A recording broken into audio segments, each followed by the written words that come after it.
com sabeu, Iniciativa per Catalunya Verds ha decidit fer comparèixer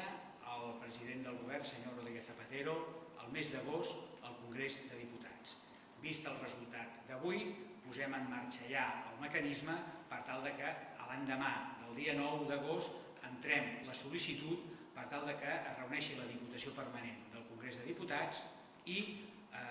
faci que el senyor Rodríguez Zapatero hagi de donar compte, segurament en un ple extraordinari,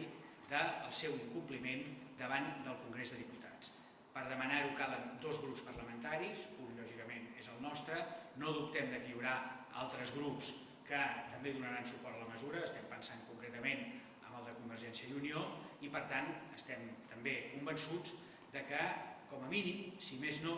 el senyor Rodríguez Zapatero no podrà passar per alt el fet que ha incomplert l'Estatut i immediatament després del dia 9, el dia que fixi la Diputació Permanent, haurà de comparèixer al Congrés de Diputats per donar explicacions d'aquest incompliment. Apostem clarament per iniciar contactes amb la resta de grups parlamentaris, amb els sindicats, amb les entitats socials i cíviques de Catalunya, perquè el dia 11 de setembre, a més dels actes institucionals que tindran lloc al matí, mirar d'organitzar a la tarda un acte públic o una manifestació en suport de la fermesa negociadora i exigint de forma molt clara una única qüestió, el compliment de l'Estatut que va votar el poble de Catalunya.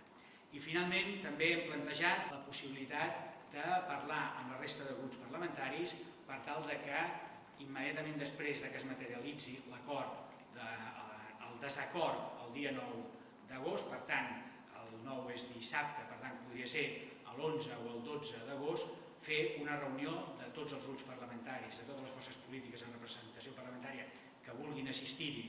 per tal de fer una declaració solemne constatant l'incompliment i demanant al poble de Catalunya que es mobilitzi al costat de les seves forces polítiques per exigir el compliment de l'Estatut. No ens tanquem a la possibilitat de reunir la Diputació Permanent, en tot cas nosaltres no ho sol·licitarem, però si algú ho sol·licita no ens hi oposarem.